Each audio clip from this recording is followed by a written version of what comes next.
Legal. Mas assim, ó, por exemplo, você disse assim que o texto de Atos 2, ele coloca a ênfase no ouvir, em função da tua análise aí na relação do verso 4 e do verso 6. Sim. Mas é óbvio que esse ouvir, ele passa pelo falar do verso 4. Isso não elimina um pouco essa tese pra você? Não, porque eu já esteve numa situação onde alguém fala uma coisa e você entende outra. Sim. Então, o processo comunicacional, ele envolve a atenção de quem fala e de quem ouve. Então, é justamente isso. Na sua opinião, as línguas faladas ali em Atos capítulo 2 foram línguas idiomáticas ou línguas estranhas? Eu quero muito saber a sua opinião. Esse é um tema muito debatido em podcasts, em rodas, de discussões teológicas, e eu quero saber a sua opinião a respeito desse assunto. Deixe aqui nos comentários, curta, compartilhe esse vídeo, ative o sino da notificação para que você fique por dentro de tudo aquilo que acontece no canal Momento da Palavra. Este canal que foi criado para abençoar e edificar a sua vida. Vamos para o vídeo.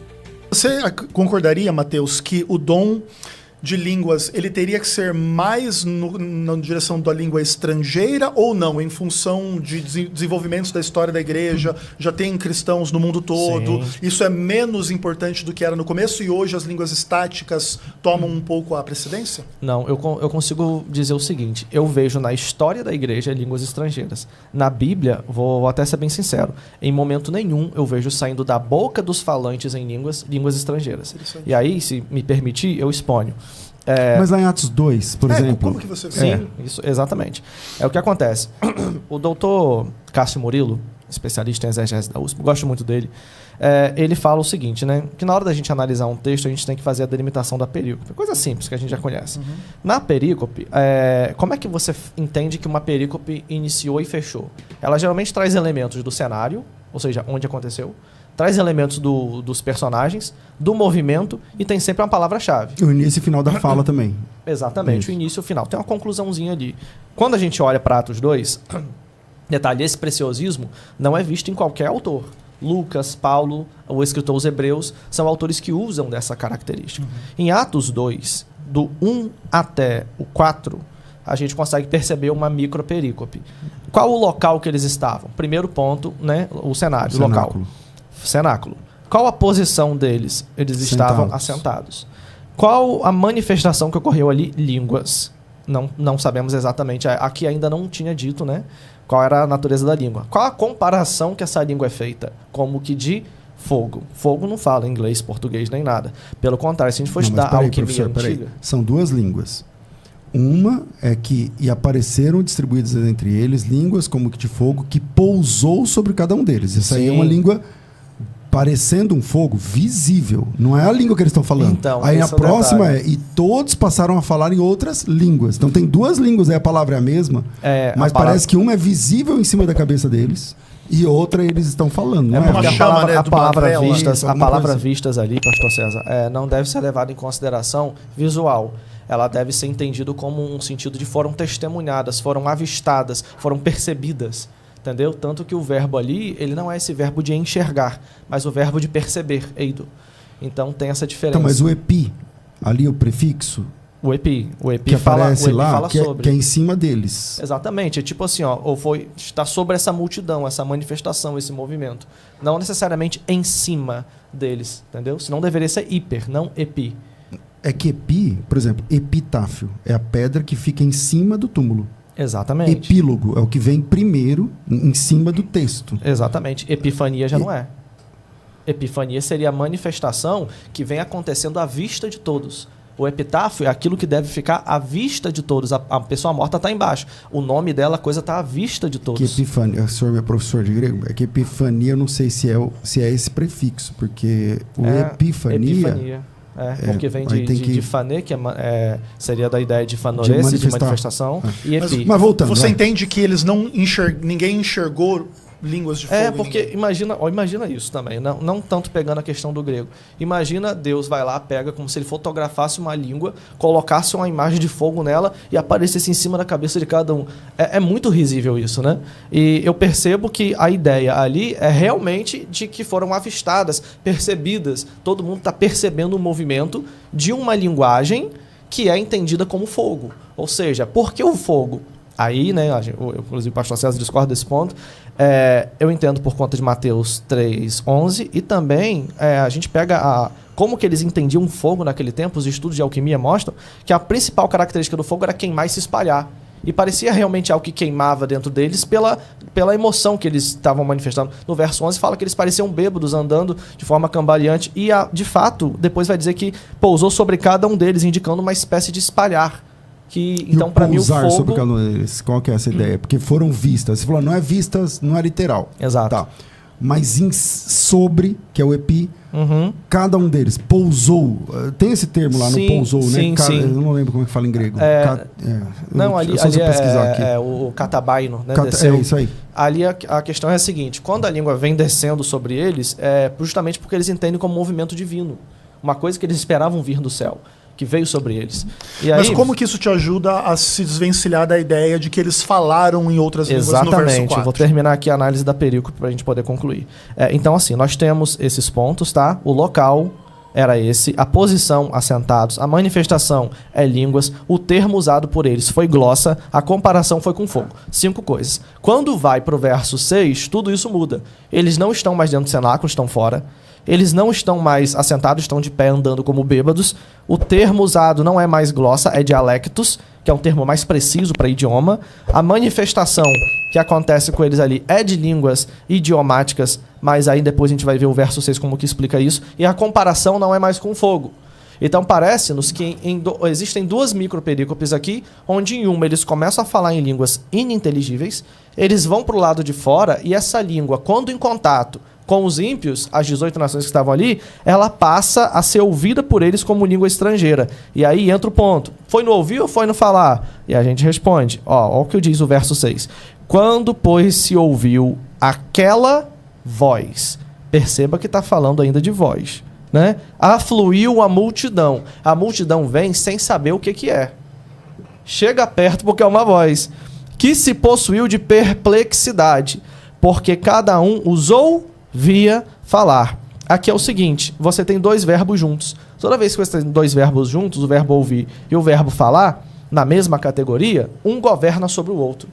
Então o que aconteceu? Eles estavam perplexos pelo que ouviam, pelo que caía no ouvido deles, e eles falavam assim, olha, imagina só isso aqui, ele está falando na minha língua. Agora, imagina que estranho. Vamos pensar aqui, o pastor Ezequiel, vou botar ele como pentecostal agora, está falando em língua estranha, eu e o pastor César ficamos perplexos, se aproximamos, vamos ver o que é isso. Aí eu chego para o pastor César e falo assim, o que ele está falando? O pastor César fala um idioma, eu falo outro, e a gente consegue ouvir você falando nos nossos 2 idiomas. Então são fenômenos diferentes. Um é na língua dele e outro no ouvido de quem está ouvindo. Exatamente. Quem fala em língua estranha. Quem ouve em língua estrangeira. Isso, para mim, é o que está claro aqui. Né, legal. Mas assim, por exemplo, você disse assim que o texto de Atos 2, ele coloca a ênfase no ouvir, em função da tua análise aí na relação do verso 4 e do verso 6. Sim. Mas é óbvio que esse ouvir, ele passa pelo falar do verso 4. Isso não elimina um pouco essa tese para você? Não, porque eu já esteve numa situação onde alguém fala uma coisa e você entende outra? Sim. Então, o processo comunicacional, ele envolve a atenção de quem fala e de quem ouve. Então, é justamente isso. Tanto é que, olha só que interessante, quando chega um pouquinho mais para frente, você vai ver que Pedro, ele fala e as pessoas chamam ele de indouto, porque ele não sabia outras línguas e tal. E as pessoas falam assim, mas Pedro entra inclusive na... Desculpa, vou dar um nome aqui, tá, pastor? Falácia evangelística. O que é falácia evangelística? É quando a pessoa diz que precisava de língua estrangeira para evangelizar. Gente, nós estamos falando de um ambiente cosmopolita, onde o mais leigo falava 3 línguas. É igual você ali em Búzios, no Rio de Janeiro. Qualquer lugar que você parar, a pessoa fala inglês, fala espanhol, por conta do convívio. Né? Todos nós sabemos que era um ambiente multilinguístico. E aí, naquela situação, eles ficam pasmos, porque são pessoas que vêm de fora, não são pessoas que estão habituadas ali. As pessoas estão ouvindo eles falarem em outras línguas, mas a mesma pessoa está falando uma língua só e aquela língua se distribui em 18 idiomas. Tanto é que não tem como o cara falar para um, depois falar para outro, depois falar para outro, assim, porque senão seria uma coisa muito esquisita. Mas a ideia não seria que discípulos diferentes podem ter falado e em línguas diferentes, para Pode grupos ser. e pessoas diferentes? Pode tem um pouco ser. dessa ideia. O texto, Só tem um né? detalhe. Olha o que eles falam aqui, ó. Não são todos eles, galileus, eles estão julgando o grupo, não o indivíduo. Certo. Entendeu? Depois ele fala, nós os ouvimos falar. É como se uma voz única daquela multidão conseguisse chegar em cada ouvinte dentro do seu próprio idioma. Isso, para poder desmontar isso, teríamos que tirar os substantivos coletivos aqui, que fala de todos são galileus, todos, eles estão tentando identificar o grupo. E não necessariamente, tipo assim, um cara chegou perto dele e começou a falar na língua dele. Entendeu? Eles estão julgando o grupo. Mas é que no fim das contas, como o grupo é formado de indivíduos, os indivíduos, à medida que eles se espalham no meio das pessoas e falam, você naturalmente teria essa mesma forma de narrar essa experiência. Mas aí tem uma diferença que é muito comum em Lucas. Lucas, na hora de usar a análise dele, ele nunca vai do todo da parte para o todo. Ele sempre vai do todo para a parte. A gente chama isso de holonímia, é quando você vai do todo. Então Lucas, ele está julgando aqui. Lucas sabia usar esse recurso porque ele usou várias vezes. Então, como ele está falando do todo, é justamente porque esse era o julgamento do grupo. Legal, mas aí assim, Mateus, como que eu enxergo? Eu enxergo que a tua leitura é plausível, tudo bem, mas ao mesmo tempo eu acho que ela corresponde, aí você pode confirmar para mim ou não, a um problema que existe numa certa tensão que alguns enxergam entre o dom de línguas em Atos e o dom de língua lá em Paulo. Porque a ideia é que em Atos é muito claro a ideia de línguas estrangeiras, e chega lá em Paulo, Paulo abre uma hipótese, que também é um pouco controversa, que é essa questão da língua que é um mistério, que ninguém entende, que edifica a si mesmo e tal.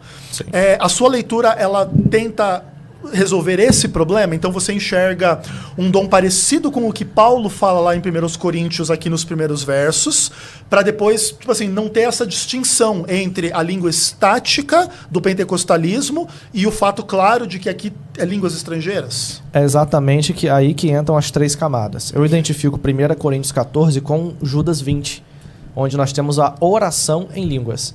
Ao passo que eu identifico Atos dentro do próprio Atos. Como a evidência. Exatamente. Atos é a evidência. A evidência em Atos 2, Atos 10, Atos 19.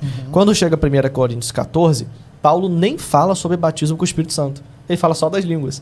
Então, parece-me que se eu conectar essas coisas, eu estou fazendo uma teologia sistemática, mas sem um calibre exegético, né? Ou seja, alguém chegar e me perguntar assim, você me perguntar agora, Mateus, cadê o batismo com o Espírito Santo na língua de 1 Coríntios 14? Eu não vou ter como te responder. Certo. Mas se você falar assim, tem língua ali? Tem. Então, qual é o formato dessa língua? Paulo fala sobre falar, Judas fala sobre orar. Paulo fala sobre mistério, Judas fala sobre espírito, e ambos falam sobre edificação própria. Então, me parece que eles estão dentro de um bojo narrativo, sabe? Passando para deixar a minha opinião, Atos capítulo 2, no meu ponto de vista, ali foram línguas idiomáticas e não línguas estranhas. Porque lá em Atos capítulo 1, versículo 8, Jesus ele disse: descerá sobre vós o Espírito Santo e vocês serão as minhas testemunhas, tanto em Jerusalém, Judéia, Samaria e até os confins da terra. Então o objetivo deles falarem línguas idiomáticas ali naquela oportunidade, com certeza foram para alcançar outras nações que estavam ali visitando Jerusalém, porque cada um deles ouviram, né, aqueles que foram batizados com o Espírito Santo falarem em sua própria língua e ficaram maravilhados com tudo isso e tiveram até aquelas pessoas como embriagadas, mas elas não estavam embriagadas, mas elas estavam cheias do Espírito Santo de Deus. Mas eu quero saber a sua opinião a respeito desse assunto. Curta, compartilhe esse vídeo, se inscreva no canal, ative o sino da notificação para que você fique por dentro de tudo aquilo que acontece aqui no canal Momento da Palavra. E mais uma vez repito, este canal ele foi criado para abençoar e edificar a sua vida. Até o próximo vídeo, se assim Deus nos permitir.